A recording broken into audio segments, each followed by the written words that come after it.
কুকুর ডাক দিয়া বলে, আব্দুল কাদের জিলানী, আপনাকে আমার একটা প্রশ্ন করার ছিল। আব্দুল কাদের জিলানী রহমাতুল্লাহি আলাইহি কত বড় আল্লাহর ওলির গোলাম। আব্দুল কাদের জিলানী রহমাতুল্লাহি আলাইহি বলে, কি প্রশ্ন করো? কুকুরটা ডাক দিয়া বলে, ও আব্দুল কাদের, বলেন তো আপনি আব্দুল কাদের জিলানী দামি নাকি আমি কুকুর দামি? বলেন তো আপনি উত্তম নাকি আমি কুকুর আপনার চাইতে বেশি উত্তম দামি? আব্দুল কাদের জিলানী চিন্তায় পড়ে গেল। যদিও কুকুর প্রশ্ন করেছে ছোট্ট একটা প্রশ্ন, কিন্তু এই প্রশ্নের জবাব বড়ই গভীর। আব্দুল কাদের জিলানী রহমাতুল্লাহি আলাইহি ডাক দিয়া বলে, রে কুকুর, মৃত্যুর সময় আমার যদি কালেমা নসিব হয়, ইমানটা নিয়া যদি আমি মালিকের দরবারে দাঁড়াইতে পারি, তাহলে আমি আব্দুল কাদের তোর মতন কুকুরের চাইতে 1000 গুণে বেশি দামি। আর মৃত্যুর সময় যদি আমার কালেমা নসিব না হয়, আল্লাহর আদালতে যদি ইমান হারা হয় আমার দাঁড়ানো লাগে, তাহলে আমি আব্দুল কাদের তোর মতন কুকুরের চাইতে আরো বড় নিকৃষ্ট। কারণ তোর মতন কুকুরের জন্য আমার মালিক যেমনি জান্নাত বানায় নাই, আবার জাহান্নামও বানায় নাই। আমি যদি ইমান হারা হয় আমার মরণ হয়, আমি আব্দুল কাদেরের জন্য আল্লাহর তৈরি জাহান্নাম রেডি। আল্লাহ পাক বলেন, আমি আল্লাহ রাব্বুল আলামিন মানুষ ব্যতীত দুনিয়ার আর কোন প্রাণীর জন্য আমি আল্লাহ জান্নাত বানাই নাই। মানুষ ছাড়া আমি আল্লাহ অন্য কোন শক্তিশালী প্রাণীর জন্য আমি আল্লাহ জান্নাত বানাই নাই। আমি আল্লাহ ফেরেশতাদের জন্যও জান্নাত বানাই নাই। আল্লাহ পাক বলেন, আমি আল্লাহ জান্নাত বানাইলাম, আমার বান্দাদের জন্য আমি আল্লাহ জান্নাত বানাইলাম। আল্লাহ পাক বলেন, যেমনি আমি আল্লাহ মানুষ তোমাদের জন্য জান্নাত বানাইলাম, ঠিক তেমনি ভাবে মানুষ তোমাদের জন্য আমি আল্লাহ জাহান্নামও বানাইলাম। মানুষ তোমাদের জন্য আমি আল্লাহ যেমনি জান্নাত বানাইলাম, ঠিক তদ্রূপ ভাবে আমি আল্লাহ তোমাদের জন্য আবার জাহান্নামও বানাইলাম। গরু, গাধা, ছাগল, বকরি, কুকুর, শৃগাল, বিড়ালের জন্য আমি আল্লাহ জান্নাতও বানাই নাই, আমি আল্লাহ জাহান্নামও বানাই নাই। আল্লাহ পাক বলেন, মানুষ ব্যতীত আমি আল্লাহ অন্যান্য মাখলুকাতের হিসাব কেমনে নেব? জমিনের মধ্যে মাঝে মাঝে দেখা যায় 4টা কুকুর মিলে একটার উপর জুলুম করে কামড়ায়। আল্লাহ পাক তাদেরও বিচার করবেন। বলে কিভাবে বিচার করবেন? একটা গাভী দুর্বল, যেই 7টা শক্তিশালী ওই দুর্বল গাভীর উপর হামলা করে কিনা আওয়াজ দিয়া বলেন।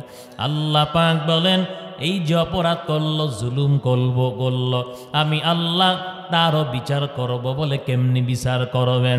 দুর্বল কুকুরটারে আমার আল্লাহ শক্তিশালী বানাইয়া বাকি 4টা কুকুরে দুর্বল বানাইয়া আল্লাহ পাক বলবেন, দুনিয়ার জমিনে যতটা কামড় তোমারে দিল, ততটা কামড় তুমি আবার রিপ্লাই করে দিয়া দাও।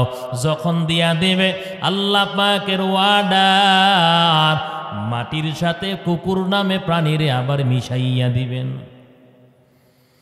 আল্লাহ পাক বলবেন, রে গরু, তোরে কতটা শিং দিয়া গুতা দিল, ঢুমা দিল, তুইও পাল্টা দিয়া দাও। যতটা শিং দিয়া তোরে আঘাত করছে তুইও পাল্টা দিয়া দাও। যখন দিয়া দেওয়া হবে, আল্লাহ পাকের ওয়ার্ডারে মাটির সাথে মিশে যাবে। কিন্তু আল্লাহ পাক বলেন, মানুষকে আমি আল্লাহ জান্নাত যেমনি করে আমি আল্লাহ মানুষ তোমাদের জন্য জান্নাত দেব, ঠিক তেমনি ভাবে আমি আল্লাহ মানুষ তোমাদেরকে আমি আল্লাহ আবার জাহান্নামেও দেব।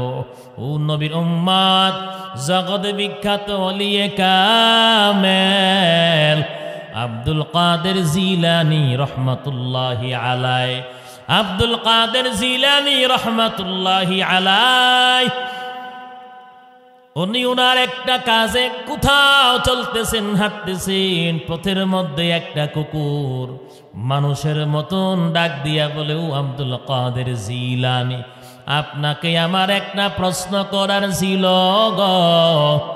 আব্দুল কাদের জিলানী রহমাতুল্লাহি আলাইহি আশ্চর্য হইয়া দাঁড়াইয়া গেল। কুকুর আবার মানুষের মতন কথা কয়। हकीकत से तो दुनिया बेखबर है, दुनिया की नुमाइश पर नजर है। नुमी गोयम के अज दुनिया जुदा बाश, बोहर खारे के बा शिबा खुदा बाश। কুকুর ডাক দিয়া বলে, আব্দুল কাদের জিলানী, আপনাকে আমার একটা প্রশ্ন করার ছিল। আব্দুল কাদের জিলানী রহমাতুল্লাহি আলাইহি কত বড় আল্লাহর ওলির গোলাম। আব্দুল কাদের জিলানী রহমাতুল্লাহি আলাইহি বলে, কি প্রশ্ন করো? কুকুরটা ডাক দিয়া বলে, ও আব্দুল কাদের, বলেন তো আপনি আব্দুল কাদের জিলানী দামি নাকি আমি কুকুর দামি? বলেন তো আপনি উত্তম নাকি আমি কুকুর আপনার চাইতে বেশি উত্তম দামি? আব্দুল কাদের জিলানী চিন্তায় পড়ে গেল। যদিও কুকুর প্রশ্ন করেছে ছোট্ট একটা প্রশ্ন, কিন্তু এই প্রশ্নের জবাব বড়ই গভীর। আব্দুল কাদের জিলানী রহমাতুল্লাহি আলাইহি ডাক দিয়া বলে, রে কুকুর, মৃত্যুর সময় আমার যদি কালেমা নসিব হয়, ইমানটা নিয়ে যদি আমি মালিকের দরবারে দাঁড়াইতে পারি, তাহলে আমি আব্দুল কাদের তোর মতন কুকুরের চাইতে 1000 গুণে বেশি দামি। আর মৃত্যুর সময় যদি আমার কালেমা নসিব না হয়, আল্লাহর আদালতে যদি ইমান হারা হয় আমার দাঁড়ানো লাগে, তাহলে আমি আব্দুল কাদের তোর মতন কুকুরের চাইতে আরো বড় নিকৃষ্ট। কারণ তোর মতন কুকুরের জন্য আমার মালিক যেমনি জান্নাত বানায় নাই, আবার জাহান্নামও বানায় নাই। আমি যদি ইমান হারা হয় আমার মরণ হয়, আমি আব্দুল কাদেরের জন্য আল্লাহর তৈরি জাহান্নাম রেডি। যেই জাহান্নামের আগুন বরদাস্ত করার পৃথিবীর কারো ক্ষমতা নাই। যেই জাহান্নামের আগুন এত বড় তেজের আগুন হবে, এত ভয়ঙ্কর হবে। আল্লাহ পাক বলেন, আল্লাতী তাত্তালিউ আলাল আফইদা, জাহান্নামের আগুন এমন তেজের আগুন হবে, নাফরমান গুনাহগার বেনামাজি পেপর দেয় যারা চল্লা, যারা কোরআন ছেড়ে দিলা, রমজান মাসে রোজা যারা রাখো নাই, আমার মালিকরে যারা ভুলে গেছো, বিরোধিতা করছো, দুশ্মনী করছো, আল্লাহর জিকির যারা করো নাই, গুনাহ কইরা কইরা যারা জীবনটা পার করে দিলা, রাত কাটাইলা, দিন কাটাইলা, ও নবীর উম্মতের দল, আল্লাহ পাক বলবেন, ও আযাবের ফেরেশতারা, এই যুবকরে আমি আল্লাহ কত সুন্দর করে বানাইলাম, আমি আল্লাহ পাক কত দুনিয়ার জমিনে নিয়ামত দান করলাম, আমি আল্লাহ কত মাছ খাওয়াইলাম, আমি আল্লাহ কত কুরমা পোলাও খাওয়াইলাম, আমি আল্লাহ দুনিয়ার জমিনে কত ফল খাওয়াইলাম, আমি আল্লাহ সুটাম দেহের অধিকারী করে তারে বানাইলাম, বানাইয়া আমি আল্লাহ জানি দুর্বল মানুষ, আমি আল্লাহ বিছানাটা নরম বানাইয়া দিলাম। কারণ নরম শরীরের অধিকারী মানুষ শক্ত বিছানায় ঘুমাইতে পারবে না। একটা গরু গাদা যেই শক্ত বিছানার মধ্যে ঘুমায়, ও মানুষ একটা সেকেন্ড সেখানে টিকবা না। কুকুর বিড়ালটা যেই শক্ত খাবার খায়, আল্লাহ পাক বলেন, আমি আল্লাহ জানি আমার বান্দারা শক্ত খাবার খাইতে পারবে না, আমি আল্লাহ দয়া মায়া করিয়া আমার বান্দাদের জন্য নরম খানার ব্যবস্থা করলাম। আল্লাহ পাক বলেন আমার বান্দাদেরকে আমি আল্লাহ শীতের সময় ভারী পোশাকের ব্যবস্থা করে দিলাম। আমি আল্লাহ গরমের সময় পাতলা পোশাকের ব্যবস্থা করে দিলাম। আল্লাহ পাক বলেন যা চাইছে আমি আল্লাহ তা দিলাম। এমন হাজার হাজার নিয়ামত আমি আল্লাহর কাছে চাই নাই, আমি আল্লাহ তাও দিলাম। আল্লাহ পাক বলেন ও আযাবের ফেরেশতারা রাতের বেলা গাভীর বাচ্চাটা দুধ খাওয়ার জন্য ওই গাভীটারে ডাক দিয়া বলে গো মা আমার গলাটা শুকায় গেছে, একটু দুধ পান করার মতন সুযোগ দাও। কিন্তু গাভীটা ডাক দিয়া বলে ও সন্তান, জি আল্লাহ পাক বনি আদমের খেদমতের জন্য আমাদেরকে বানাইলো, ওই বনি আদমের সন্তান খাইয়া যেই দুধটা থাকবে সেই দুধটা পান করে মালিকের শুকর আদায় করবি।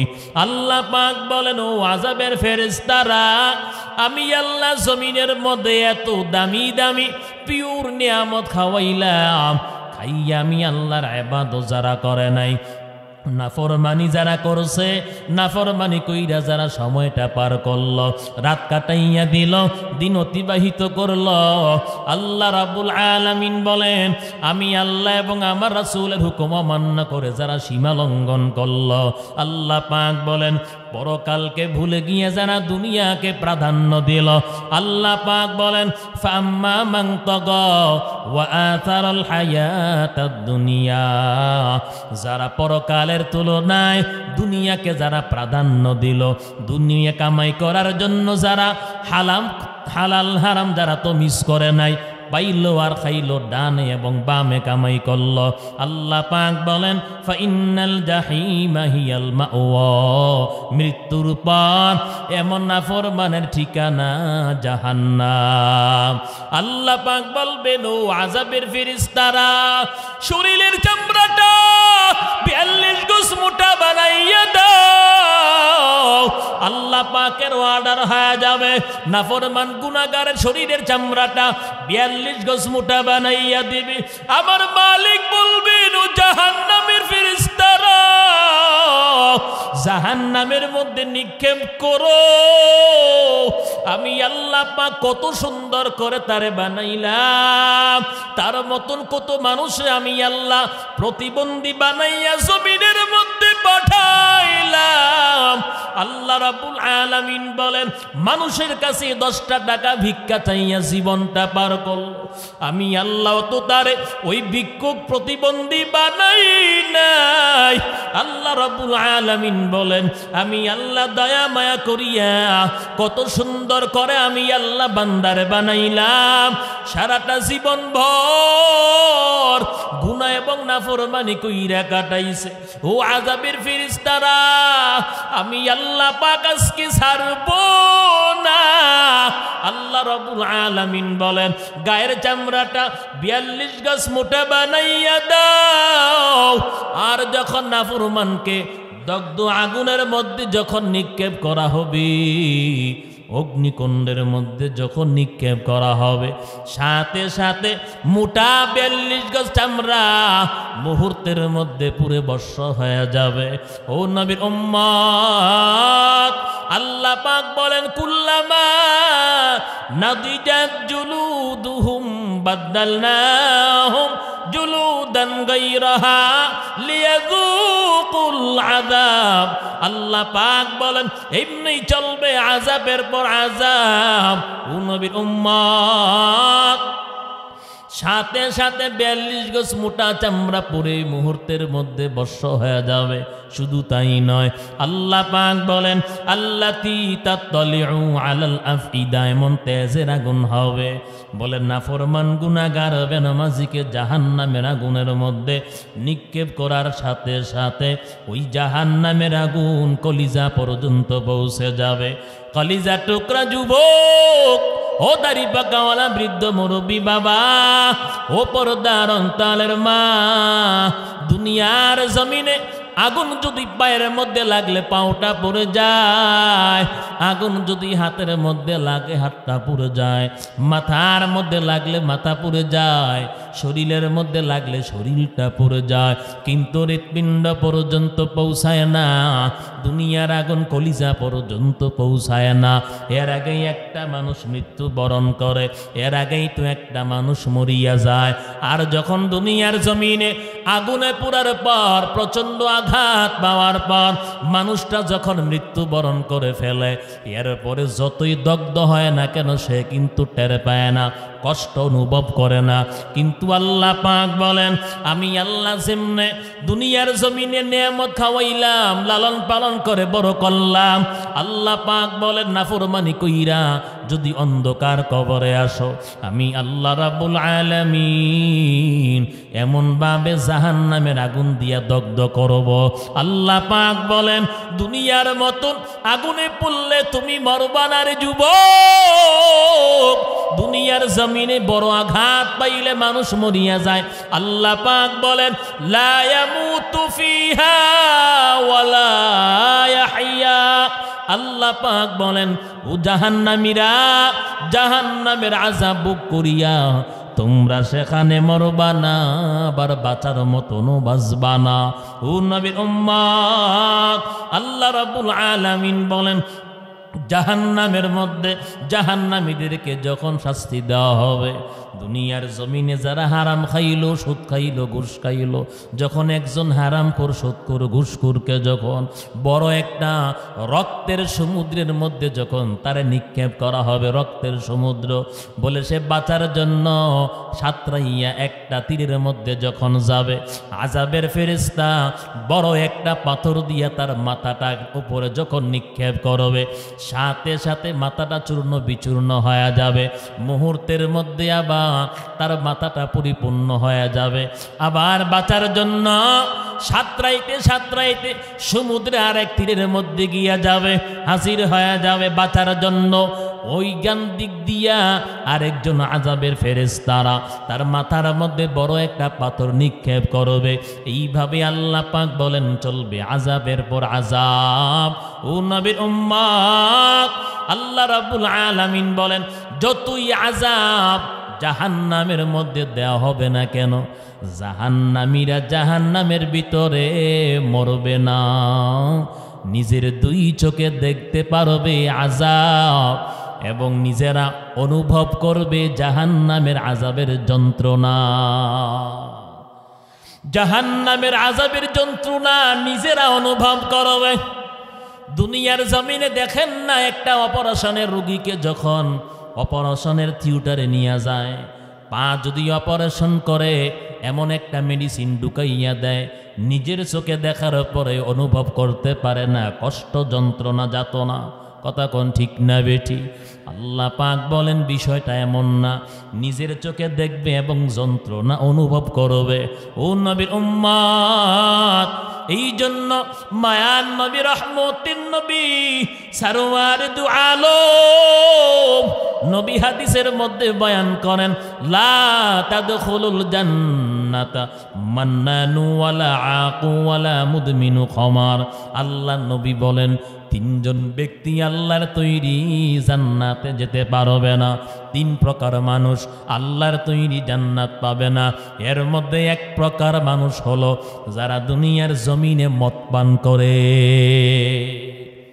কি পান করে বলেন? দুনিয়ার জমিনে এক প্রকার মানুষ কারা জান্নাত পাবে না? বলে যারা দুনিয়ার জমিনে মদ পান করে, বাবা সেবন করে, দুনিয়ার জমিনে যারা মাদক সেবন করে। আমার আপনার মায়ার নবী বলেন, দুনিয়ার উম্মত লা তাদখুলুল জান্নাতা, জান্নাতে প্রবেশ করতে পারবে না মান্নানু ওয়ালা আকু ওয়ালা মুদমিনু খামারিন। বলে খামারিন শব্দের অর্থ হলো মদ পান করা। যারা জমিনের মধ্যে মদ পান করবে, মায়ার নবী বলেন সে কখনো মালিকের তৈরি জান্নাতে প্রবেশ করতে পারবে না। 2 নাম্বার, মায়ান নবী বলেন মা বাবার অবাধ্য সন্তান, যেই সমস্ত সন্তানেরা মা বাবার অবাধ্য কথা অমান্য করে চলে, বেয়াদবি করে, মায়ান নবী রহমতের নবী সরওয়ারে দু আলাম 1500 বছর আগে নবী হাদিস বর্ণনা করেন, ক্বালা রাসূলুল্লাহি সাল্লাল্লাহু আলাইহি ওয়াসাল্লাম রাজা রাব্বি ফি রিজাল ওয়ালিদ ওয়া সাখাতু রাব্বি ফি সাখাতিল ওয়ালিদ। পয়গম্বর আরবি বলেন একটা সন্তানের উপর ততক্ষণ পর্যন্ত আল্লাহ খুশি হয় যতক্ষণ পর্যন্ত তার আব্বা আম্মা তার উপর খুশি থাকে। সুবহানাল্লাহ। কোন একটা সন্তানের উপর আল্লাহ পাক ততক্ষণ পর্যন্ত রাজি এবং খুশি হয় যতক্ষণ তার আব্বা আম্মা ওই সন্তানের উপর রাজি এবং খুশি থাকেন। আর একটা সন্তানের উপর আল্লাহ পাক কখন নারাজ হয় যখন তার আপন মা বাবা তার উপর নারাজ হয়, অসন্তুষ্ট হয়। ও নবীর উম্মত, মা বাবা যদি ন্যায়সঙ্গত শরীয় সম্মত কোনো আদেশ করে সন্তানদেরকে, আমার আপনার মায়ার নবী বলেন যদি ওই সময় মা বাবার হুকুম যদি সন্তান অমান্য করে, যদি অবাধ্য হয়, আল্লাহর নবী বলেন এমন সন্তান মালিকের জান্নাতে যেতে পারবে না। কারণ একটা সন্তানকে 0 মাস থেকে লালন পালন করিয়া কত বড় কল্লরে যুবক, এখনো টের পাও নাই যখন তুমিও সন্তানের বাবা হইবা, সেদিন বুঝে আসবে তোমার মা বাবা তোমার পিছনে কি পরিমাণ পরিশ্রম করছে, কি পরিমাণ সময় ব্যয় করল। তোমার পিছনে তোমার মা বাবার যৌবন কালটাই তো শেষ করে দিল। ও নবীর উম্মত, ও কলিজার টুকরা যুবক, মা বাবার চাইতে বড় দামি পীর জগতের মধ্যে কেউ নাই, মা বাবার চাইতে বড় আপন জমিনের মধ্যে কেউ নাই। কথা বলেন না কেন? মায়ার নবী এমনি তো বলে নাই যারা মা বাবার অবাধ্য সন্তান তারা জান্নাত পাবে না।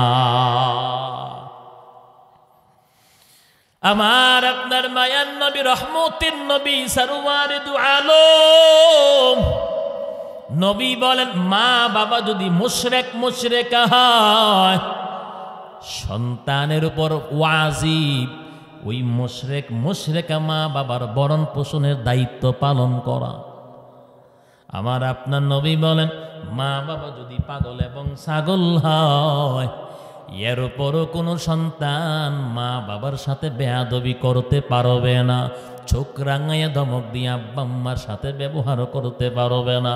আমার আপনার মায়ার নবী রহমতিন নবী সরওয়ারে দু আলম নবীজি বলেন যত বড় মুফতি মুহাদ্দিস বক্তা আলোচক তুমি হও না কেন, ইমাম মুয়াজ্জিন খতিব বলে তুমি যত বড় ডিগ্রিওয়ালা হও না কেন, মেম্বার চেয়ারম্যান এমপি মন্ত্রী প্রাইম মিনিস্টার তুমি হও না কেন, আল্লাহ নবী বলেন তুমি যত বড় চাকরিজীবী হও না কেন, কোটি টাকার মালিক হও না কেন, লাখপতি হও না কেন, মায়ার নবী রহমতিন নবী বলেন ওরে খানে কাবার ইমাম যদিও হও, আমার আপনার মায়ার নবী বলেন দুনিয়ার উম্মত আর যদি এমন সন্তান মা বাবার কলিজার মধ্যে আঘাত দিয়া থাকে, আল্লাহ নবী বলেন এই বান্দার একটা ইবাদত আল্লাহর দরবারে কবুল হবে না।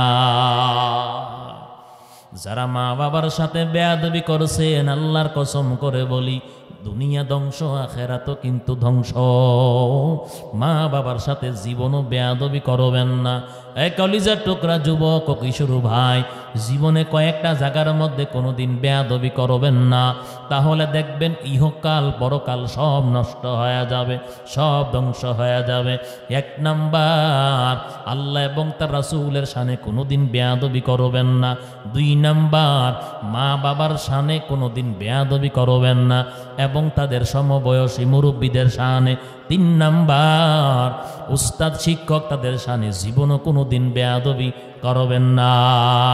আতিনা ফি দার দুনিয়া না হাসান, আতিনা ফি দার উকবানা হাসান, ইয়া গিয়াসাল মুস্তাগীথিন হাদিনা লাফতিখারা বিল উলুমে ওয়াল গিনা। আমার আপনার মায়ান নবী রহমতুন নবী সরওয়ারে দু আলম রহমতের নবী বলেন, খবরদার সাবধান রে যুবক, মা বাবার কলিজার মধ্যে আঘাত দিয়া জান্নাতের আশা করা যাবে না। যদি জান্নাত পেতে চাও মা বাবার খেদমত করো। এই যে বর্তমান যেই প্রচন্ড শীত, যাদের ঘরে বৃদ্ধ আব্বা আম্মা আছে, ও পর্দার অন্তরের মা, যাদের ঘরের ভিতরে বৃদ্ধ শ্বশুর শাশুড়ি আছে গো মা, আপনাদেরকে বলছি একটু কষ্ট করিয়া নিজের আপন মা বাবা মনে কইরা আপনার শ্বশুর শাশুড়ির জন্য উজুর পানিটা একটু গরম করে দিবেন। আপনার শ্বশুর শাশুড়ির জন্য গোসলের পানিটা একটু গরম করে দিবেন, খাবারটা একটু গরম করে দিবেন, বিছনা কাপড়গুলো একটু পরিষ্কার করে দিবেন গমা। দেখবেন আপনার বৃদ্ধ শ্বশুর শাশুড়ি মুনাজাতের মধ্যে অন্যদের জন্য দোয়া করতে গিয়া কলিজা থেকে আপনার জন্যও দোয়া করবে। যার ঘরের ভিতরে বৃদ্ধ আব্বা আম্মা আছেন, এই প্রচন্ড শীতের মধ্যে আব্বা আম্মার খবর রাখবেন, খেয়াল রাখবেন, খোঁজ খবর নিয়েন। মা বাবা খাইলো কিনা, মা বাবা পড়লো কিনা, মা বাবা ভালো করে ঘুমাইতে পারছে কিনা খবর নেবেন।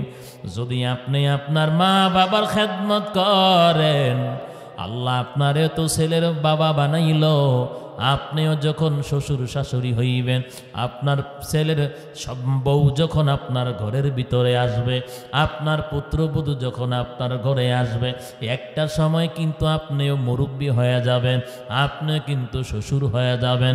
দেখবেন আপনার পুত্রবধূ আপনি যেইভাবে আপনার মা বাবার জন্য খেদমত করছেন, আপনার বিবি যেইভাবে আপনার মা বাবার জন্য খেদমত করছে, আপনার পুত্রবধূ আপনাদের জন্য সেবা করবে, খেদমত করবে।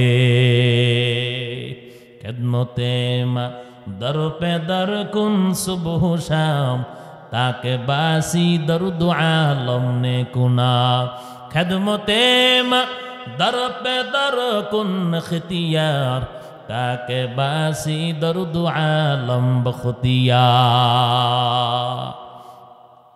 জীবনের মূল কষ্ট মায়ের, প্রসব বেদনায়,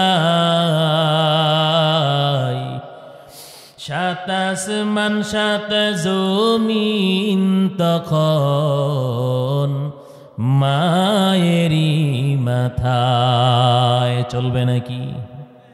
চলবে না? মোনাজাত দিয়া দেবো। জীবনের মূল কষ্ট মায়ের, প্রসব বেদনায়, সাত আসমান সাত জমিন তখন মায়েরই মাথায়।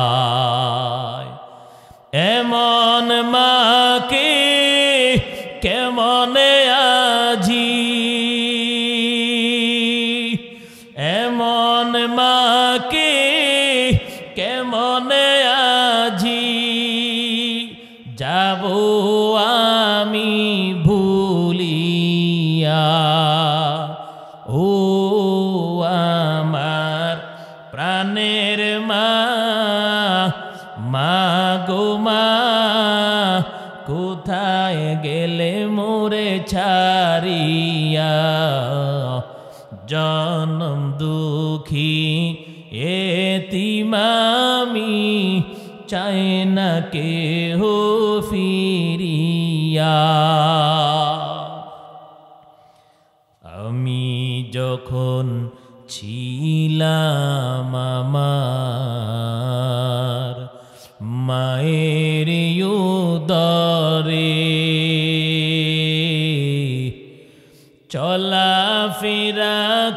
গেলেন যে মায় কত কষ্ট করে।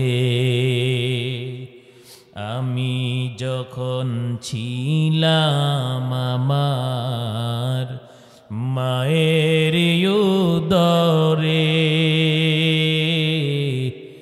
চলাফেরা করতেন যে মায় কত কষ্ট করে। আমার সুন্দর মুখ দেখে মায়ের, আমার সুন্দর মুখ দেখে মায়ের ব্যথা যায় যে ভাসাইয়া। ও আমার প্রাণের মা, মা গো মা, কোথায় গেলে মোরে ছাড়িয়া। জনম দুঃখী এতিম আমি, চায় না কেহ ফিরিয়া। মা বাবার খেদমত করার দরকার আছে না নাই? মা বাবার খেদমতের মাধ্যমে আল্লাহ পাক জান্নাত দান করবে। আমার আপনার মায়ার নবীর দরবারে একজন সাহাবী গিয়ে হাজির। নবীকে ডাক দেয়া বলেন, উজাহিদু ইয়া রাসূলুল্লাহ, ও পয়গম্বর নবী আপনি যুদ্ধের ময়দানে যাবেন, আমিও আপনার সঙ্গে যুদ্ধের ময়দানে যাব। নবী জিজ্ঞাসা করেন, ক্বালা লাকা বাওয়ানে, বলো সাহাবী তোমার ঘরে তোমার বাড়িতে তোমার আব্বা আম্মা আসেনি? সাহাবী বলল, ক্বালা নাআম ইয়া রাসূলুল্লাহ, ও নবী আমার বাড়িতে আমার মা বাবা আছে। নবী জানতেন, খবর পাইলেন বৃদ্ধ মুরব্বী তার মা বাবা, তারে ছাড়া কেউ দেখার মতন নাই। কিন্তু নবীর সাথে যুদ্ধের ময়দানে যাবে, জীবনটা বিলিয়ে দিবেন আল্লাহর দ্বীনের জন্য, রক্ত দিবেন, গরদান দিবেন, এরপরেও নবীর সঙ্গে যুদ্ধের ময়দানে যাবে আনন্দ। ও কলিজার টুকরা যুবক, আমি আপনাদের পায়ের মধ্যে দুইটা হাত দিয়া ধরি রে যুবক, আজ থেকে ওয়াদা করা লাগবে জীবনেও কোনোদিন এমন কোনো অপরাধ করব না যে অপরাধ করলে আমার মালিক আমার রাসূল আমার উপর অসন্তুষ্ট হয়ে যাবে।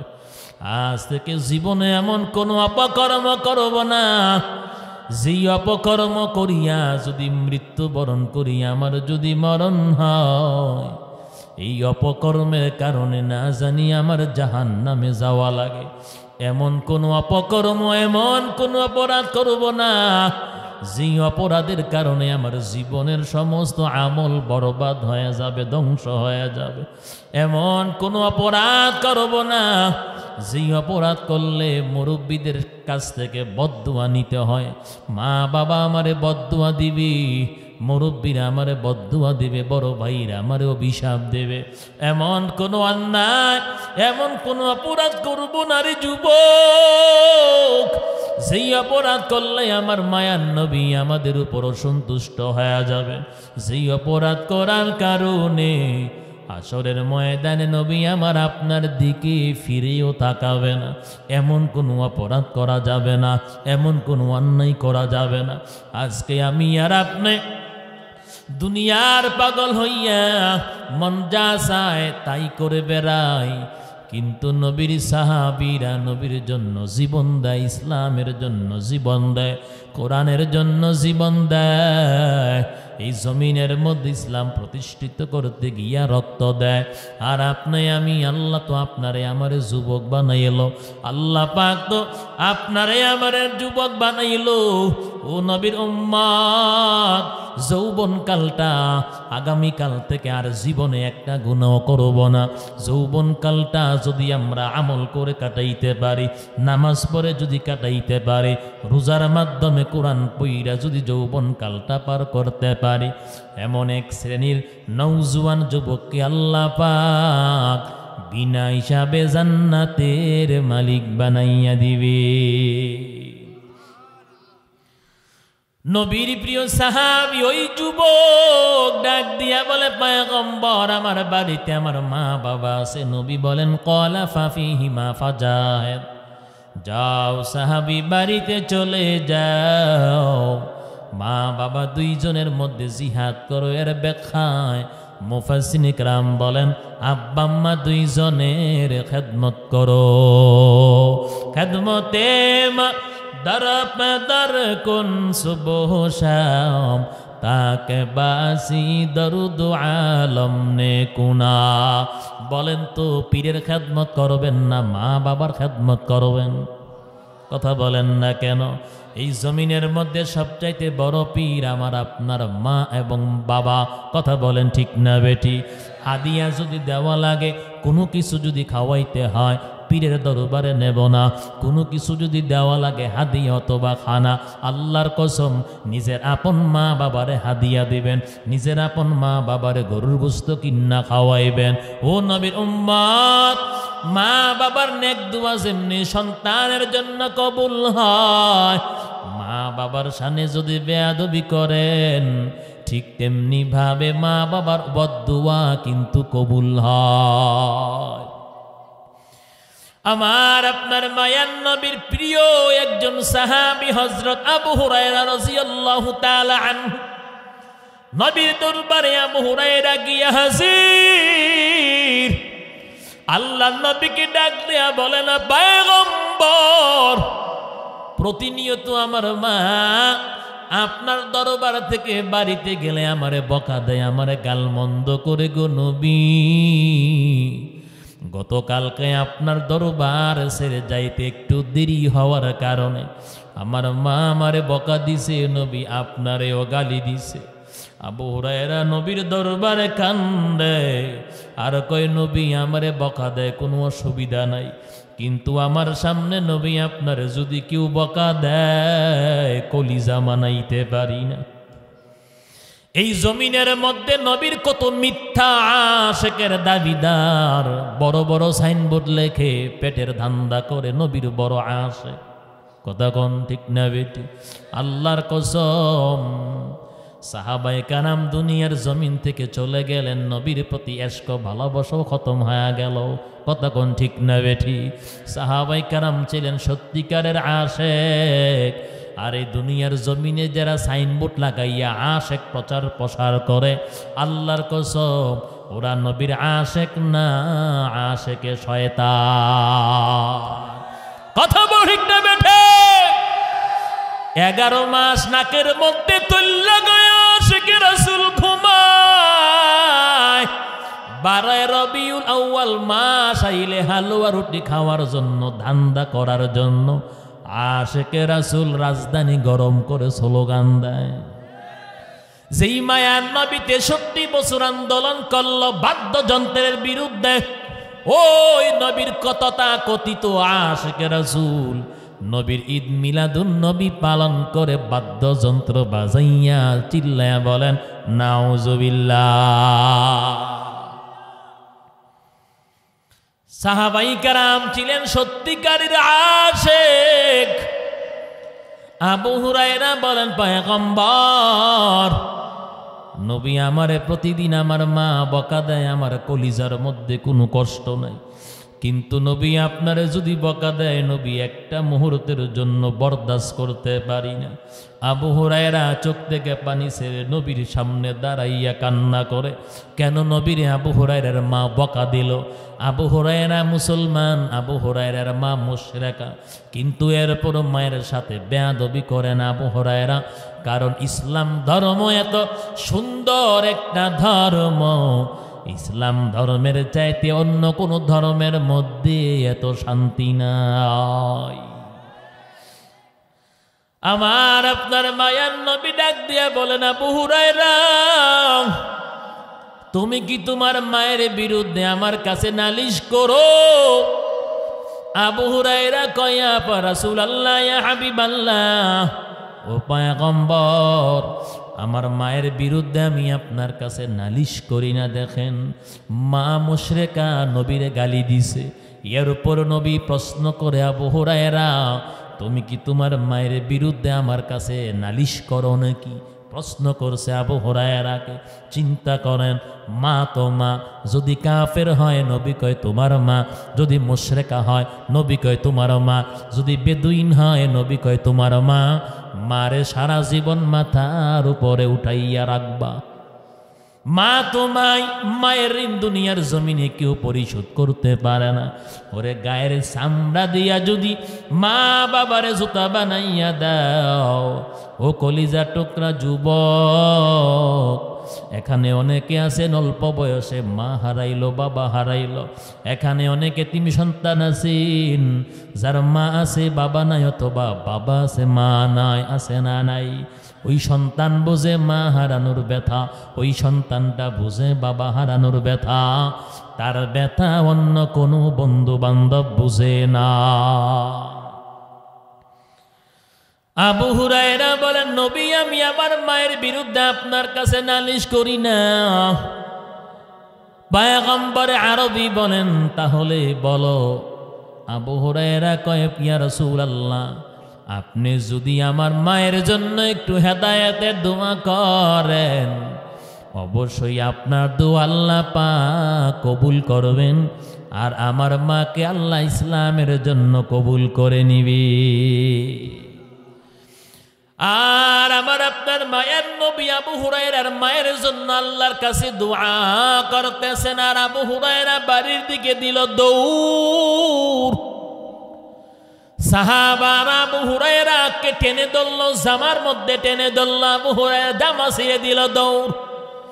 সাহাবারা বলল আবু হুরায়রা আল্লাহর নবী তোমার মায়ের জন্য দোয়া করে, আর তুমি নবীর দোয়াটা খামখিলি মনে করতে আসো। আবু হুরায়রা ডাক দিয়া কয় না না, আমি আমার মায়ার নবীর দোয়া খামখিলি মনে করি না। আমি আজকে প্রমাণ করতে চাই আমার নবীর দোয়া আমার বাড়িতে আগে যায় নাকি আমি আবু হুরায়রা আগে যাই। এমন এতিম নবী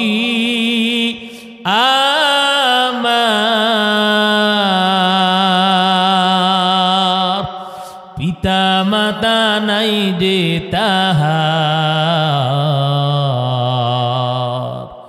এমন এতিম নবী আমার, পিতা মাতা নাই যে তাহার।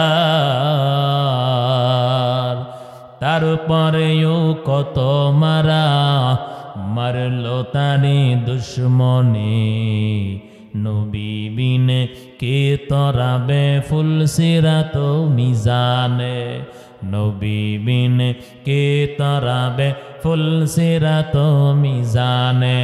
চলো চলো চলো মুমিন চলো নবীর সন্ধানে, নবী বিনে কে তরাবে ফুল সিরাত মিজানে। ওগো নবীর উম্মতেরা হয়ে আজি দিশাহারা, ওগো নবীর উম্মতেরা হয়ে আজি দিশাহারা। কুরআন হাদিস ছেড়ে চলো, কুরআন হাদিস ছেড়ে চলো, যখন যাহা চায় মনে, নবী বিনে কে তরাবে ফুল সিরাত মিজানে। মুহাম্মদ আরবি হায় নবী रास्ते पे शुआ आलम हुआ उसके पैदर से उजाला। शफीउल उमम हमारा नबी रोज़ क़ियामत शफाअत करेगा अल्लाह के पास गुनाहगार उम्मत। शफाअत करेगा अल्लाह के पास गुनाहगार उम्मत। तकबीर में कलमा में नमाज़ों में अज़ा में तकबीर भी कलमा में नमाज़ों में अज़ा में हाय नाम इलाही से मिला नाम मुहम्मद हाय नाम इलाही से मिला नाम मुहम्मद हाय मीम में महबूब यमत नुक्ता इशारा हाय मीम में महबूब यमत नुक्ता इशारा फिर क्यों ना महबूब खुदा नाम मुहम्मद फिर क्यों ना महबूब खुदा नाम मुहम्मद। মা বাবা যদি পাগল ছাগল হয় সন্তান নামাজ পড়ে আব্বা আম্মার হেদায়েতের জন্য দোয়া চাইতে হবে। আবু হুরায়রা থেকে শিক্ষা নাও রে যুবক, মা বাবা যদি সন্তানের বিরোধিতা করে বুঝতে হবে আব্বা আম্মা মাজুর। কারণ আপনার আব্বা আম্মা যদি আপনার দুশ্মন হইতো, ছোট্টবেলা আপনার হাত মা বাবার হাতটা যদি আপনার বুকের উপর ফালাইতো, ওই সময় আপনার নিঃশ্বাস বন্ধ হয়ে যাইত। মা বাবা যদি সন্তান মনে করো বর্তমানে তোমার দুশ্মন, তাহলে তোমার আব্বা আম্মা ছোটবেলা তোমার জিন্দা কবর দিয়া ফেলতো অথবা মেরে ফেলতো। আমার আপনার মায়ার নবী বলেন, কোনো সময় যদি মা বাবা সন্তানের বিরুদ্ধে চলে যায়, যদি সমাজের মধ্যে একটা ছেলের বদনাম কয়া বেড়ায়, নবী কয় তুমি মনে করবা তোমার আব্বা আম্মা মাজুর, অসুস্থ, আগের মতন মস্তিষ্ক নাই, আগের মতন জ্ঞান নাই, তারা অসুস্থ মনে কইরা তাদের জন্য দোয়া চাইবা। আর মা বাবার সাথে বেয়াদবি করবা না। আল্লাহ নবী বলেন এর উপরেও দমক দিয়া তাদের সাথে চোখ রাঙাইয়া ব্যবহার করবা না।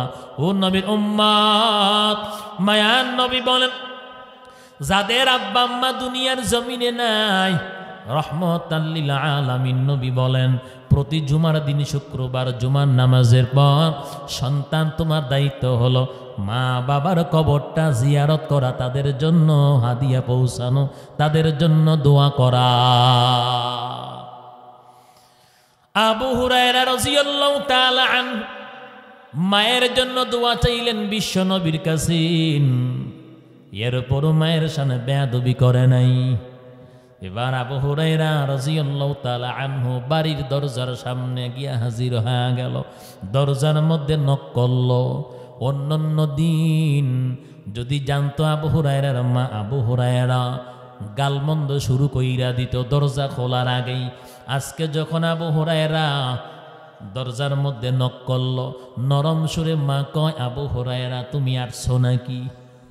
এমন নরম সুর। আবু হুরায়রা কয় জি আম্মা জান আমি আসছি। বলে বাবা একটু দাঁড়াও, আমি দরজা খুলতে আসি, গেট খুলতে আসি। এবার আবু হুরায়রা ওনার মা যখন দরজা খুলে দিল, আবু হুরায়রার মা আবু হুরায়রাকে ডাক দিয়ে কয় রে সন্তান, আজকে তুমি সকালবেলা যাওয়ার পর আমার কলিজার মধ্যে একটা সিনসিন করে আগুন জ্বলা আরম্ভ করলো। আমি মা অস্থির হইয়া গেলাম, মাথার মধ্যে পানি দিলাম, ভিতরের আগুন তো নিবে না। গোসল করলাম কয়েকবার, শরীরের জ্বালা পোড়া তো বন্ধ হয় না। আবু হুরায়রার মা ডাক দিয়ে কয় সন্তান, আমার মনটা বারবার চায় তুই প্রতিদিন যেই নবীর দরবারে যাও, ওই নবীর দরবারে আমার নিয়ে যাও। আমার মনটা বারবার চাই সেই নবীর চেহারাটা একটা নজর দেখার জন্য। দুনিয়ার হাজার হাজার কাফের বেঈমানের দল না দেখে আমার নবীর বিরোধিতা করলো, আমার নবীরে কত কষ্ট দিল, পাথর মারল তায়েফের ময়দানে। যখন আমার নবীর সামনে হাজির পাগল হয়ে যাইতো ওই কাফের বেঈমানেরা। আমার নবীর কাছে যখন আসতো, নবীর চেহারাটা যখন একটা নজর দেখতো, ভেজার হাজার বেঈমানেরা কখন নবীর হাতে হাত রাইখা কালেমা পড়ে মুসলমান হবেন, ওই কাফের বেঈমানরা পাগল হয়ে যাইতো। কারণ আমার নবীর চেহারার মধ্যে এত বরকত, আমার নবীর চেহারার মধ্যে এত নূর। যদি 7 দিনের ক্ষুধার্ত বান্দা ওই মায়ার নবীর নূরানি চেহারার দিকে একবার যদি নজর দিতেন, সাথে সাথে 7 দিন ক্ষুধারত বান্দার পেটের ক্ষুধা পর্যন্ত নিবারণ হয়ে যাইত। মায়ার নবী রহমতের নবী বলেন, খবরদার সাবধান, মা বাবার অবাধ্য হওয়া যাবে না, মদ পান করা যাবে না। 3 নাম্বার পয়গম্বর বলেন, ওয়াজ মনে আসেনি? মায়ার নবী বলেন 3 নাম্বার, জমিনের মধ্যে এক মুসলমান আর এক মুসলমানরে উপকার করল, নবী বলেন উপকার কইরা আবার খোটা দিল, এমন ব্যক্তি মালিকের জান্নাত পাবে না। উপকার করে খোটা দানকারী আল্লাহর তৈরি জান্নাত পাবে না। ও নবীর উম্মত, এই জন্য দুনিয়ার জমিনে কেউ যদি কাউকে উপকার করেন, সাহায্য করেন, তিরমিজি শরীফের মধ্যে রহমতের নবী বলেন, ততক্ষণ পর্যন্ত আল্লাহ পাক একটা বান্দারে সাহায্য করতে থাকেন। বলে কতক্ষণ পর্যন্ত? যতক্ষণ পর্যন্ত এই বান্দা আরেকজনকে সাহায্য করতেই থাকে। সুবহানাল্লাহ। দুনিয়ার জমিনে এক মোমেন আর এক মোমেনরে সাহায্য করলে আল্লাহ পাক যে সাহায্যকারী তারে সাহায্য করেন। আল্লাহ কয় কতক্ষণ? বান্দা তুমি যতক্ষণ করবা আমি আল্লাহ ততক্ষণ তোমারে সাহায্য করব। চিল্লায় বলেন সুবহানাল্লাহ। ও এলাকার মুসলমান, আল্লাহর গোলাম, ও কলিজার টুকরা যুবক, রহমতের ফেরেশতারা চতুর্পাশ বেষ্টন করে আছে। আল্লাহর ফেরেশতারা কিন্তু ভিডিও করতেছে, ক্যামেরা করতেছে। আজকে আমার সাথে আপনারা কি 2টা হাত উঠাইয়া আল্লাহরে সাক্ষী রেখা ওয়াদা করতে পারবেন আগামীকাল থেকে জীবনে কোনোদিন মাদক সেবন করবেন না, নামাজ ছাড়বেন না, মদ পান করবেন না, জুয়া, বাবা, এ জাতীয় যত খারাপ অপকর্ম আছে এগুলোর মধ্যে লিপ্ত হবেন না। যদি আল্লাহ এবং তার রাসূলের মুহাব্বত কলিজার মধ্যে থাকে, নবীর খাঁটি আশিক যদি হন, আমার মালিকরে 2টা হাত উঠাইয়া দেখাইয়া দেন। আয় আল্লাহ, আপনি প্রত্যেকটা যুবকের হাত কবুল করেন রে মালিক। ও আল্লাহ, যারা হাত উঠাইল সবারে 5 ওয়াক্ত নামাজি বানাইয়া দেন আল্লাহ। আয় আল্লাহ, জাকিরিন বানাইয়া দেন। আয় আল্লাহ, কোরআনওয়ালা বানাইয়া দেন। ও মালিক, আপনার সাক্ষী রেখে ওয়াদা করতেছি আল্লাহ, খাঁটি অন্তর নিয়ত করতেছি আর কোনোদিন মাদক সেবন করব না রে মালিক। আয় আল্লাহ, মদ পান করব না, জুয়া খেলবো না আল্লাহ। আয় আল্লাহ, যত মাদকাসক্তি আছে সব বর্জন করলাম। আয় আল্লাহ, এই পথ থেকে আপনি আমাদের সবাইকে ফিরে আসার মতন তৌফিক দেন আল্লাহ। আয় আল্লাহ, গুনার সমস্ত রাস্তা বর্জন করার তৌফিক দেন আল্লাহ। যাদের মা বাবা আছে খেদমত করে জান্নাতে যাওয়ার তৌফিক দেন আল্লাহ। আয় আল্লাহ, প্রত্যেকটা যুবক কিশোরের হাত কবুল করেন আল্লাহ। আয় আল্লাহ, যারা লেখাপড়া করতেছে সফলতা দান করেন আল্লাহ। যেই সমস্ত যুবক ভাইরা কর্ম করতেছে ভালো কর্মের ব্যবস্থা করেন। আয় আল্লাহ, যাদের বেকার কর্ম নাই ভালো একটা কর্মের ব্যবস্থা করেন আল্লাহ। যাদের পরিবারে সংসারে অভাব অনটন দূর করেন আল্লাহ। প্রত্যেকটা যুবককে হযরত আলী রাদিয়াল্লাহু তাআলা আনহুর মতন সম্মান ইলম দান করেন, বলেন আমিন। আয় আল্লাহ, আপনার কাছে অনুনয় বিনয় করে বলতেছি, যেই পথে চললে আপনি খুশি, আপনার হাবিব খুশি, সেই পথে আমাদের সবাইরে চলার তৌফিক